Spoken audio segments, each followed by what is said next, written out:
तो hello friends, welcome back to my channel. और friend, आज की वीडियो सीरीज के अंदर हम डिस्कस करने वाले हैं डेटाबेस मैनेजमेंट सिस्टम डीबीएमएस के यूनिट नंबर 1 से लेके यूनिट नंबर 5 तक के इंपॉर्टेंट क्वेश्चन को।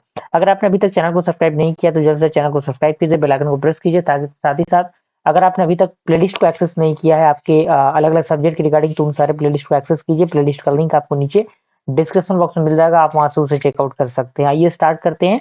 टेलीग्राम ग्रुप का लिंक आपको नीचे मिल जाएगा। अगर नोट्स वगैरह एक्सेस करना है तो आप टेलीग्राम के माध्यम से डायरेक्टली मुझसे कांटेक्ट करके नोट्स एक्सेस कर सकते हैं।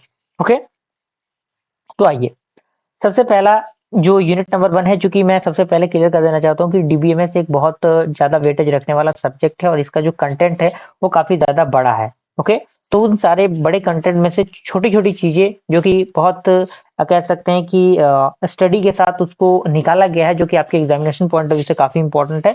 तो इन टॉपिक्स को आपको कवर अप कर लेने हैं। सबसे पहले आपको देखना है इंट्रोडक्शन टू डीबीएमएस, साथ ही साथ डीबीएमएस का आर्किटेक्चर होता है वो क्या होता है। अगला क्वेश्चन आपका है database approach versus traditional file accessing approach, यानी इनके बीच का बेसिकली डिफरेंस आपको पता होना चाहिए। थर्ड पॉइंट है आपका डेटा मॉडल, यानी डेटा मॉडल क्या होता है। उसके बाद स्कीमा क्या होता है, स्कीमा का टाइप क्या होता है, क्या क्या उसका प्रोसीजर होता है। सारे प्रोसीजर आपको अच्छी तरीके से लिखने हैं। क्लियर। उसके बाद आपको लिखना है function of dBA, database administrator जो होता है उसका जो फंक्शन होता है वो फंक्शन आपको लिखने हैं। क्लियर हुआ। उसके बाद आपको लिखना है ईआर डेटा मॉडल, यानी ईआर डेटा मॉडल क्या होता है, जिसे हम लोग एंटिटी रिलेशनल डेटा मॉडल कहते हैं। ये काफी पॉपुलर टॉपिक है, ये अपने आप में एक बहुत ज्यादा वेटेज रखता है, ये बहुत बड़ा टॉपिक है। ये छोटा मोटा टॉपिक नहीं है, लेकिन फिर भी बेसिक बेसिक अंडरस्टैंडिंग आपको ले लेनी है, ताकि अगर एग्जामिनेशन में पूछे जाए तो एग्जामिनेशन में आप अच्छी तरीके से उन चीजों को लिख सकें।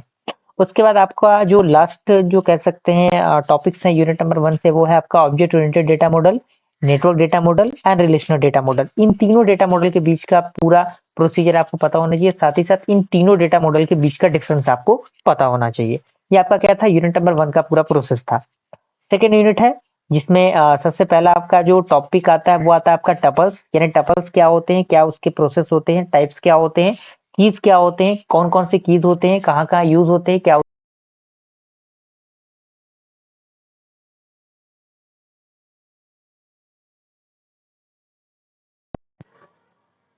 उसके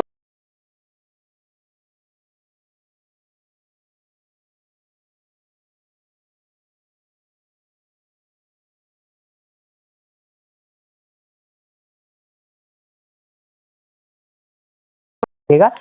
डीडीएल क्या होता है, यानी डेटा डिफिनेशन लैंग्वेज क्या होता है, डीएमएल क्या होता है, ये आपको अच्छी तरीके से पता होनी चाहिए। ओके। उसके बाद आपका रिलेशनल अलजेब्रा क्या होता है, रिलेशनल कैलकुलस क्या होता है, ये आपको अच्छी तरीके से पता होनी चाहिए। ओके।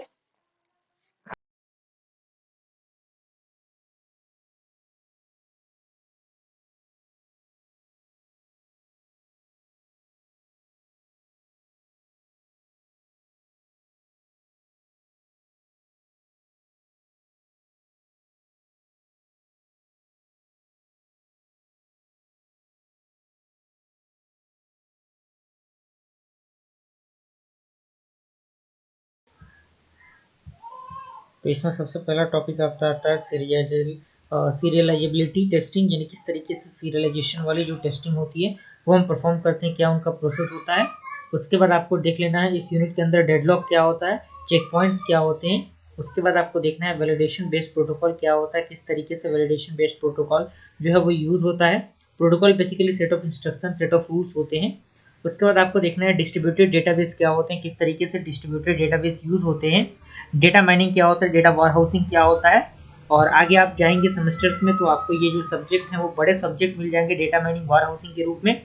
उसके बाद आपका आता है difference between object oriented database management system and database management system के बीच का जो डिफरेंस है वो क्या होता है, वो आपको अच्छी तरीके से पता होनी चाहिए। ओके।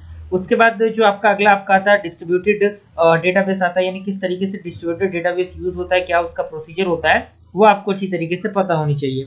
उसके बाद आपका आता है एसक्यूएल क्यूरीज क्या होते हैं, यानी एसक्यूएल क्यूरीज किस तरीके से वर्क करता है, ट्रिगर्स क्या होते हैं, ये किस तरीके से वर्क करते हैं। तो ये आपका जो डीबीएमएस है, डीबीएमएस का कंप्लीट इंपॉर्टेंट क्वेश्चंस था। और भी बहुत सारे क्वेश्चंस मैंने ऑलरेडी प्रोवाइड कर रखे हैं, अगर आपने प्लेलिस्ट को देखा नहीं है तो एक बार देख लीजिएगा। साथ ही साथ अगर नोट्स वगैरह एक्सेस करना है तो टेलीग्राम के माध्यम से आप डायरेक्टली मुझसे कांटेक्ट करके नोट्स को एक्सेस कर सकते हैं। ओके, मिलते हैं फ्रेंड्स ऐसे इंटरेस्टिंग वीडियो के साथ, तब तक के लिए थैंक यू।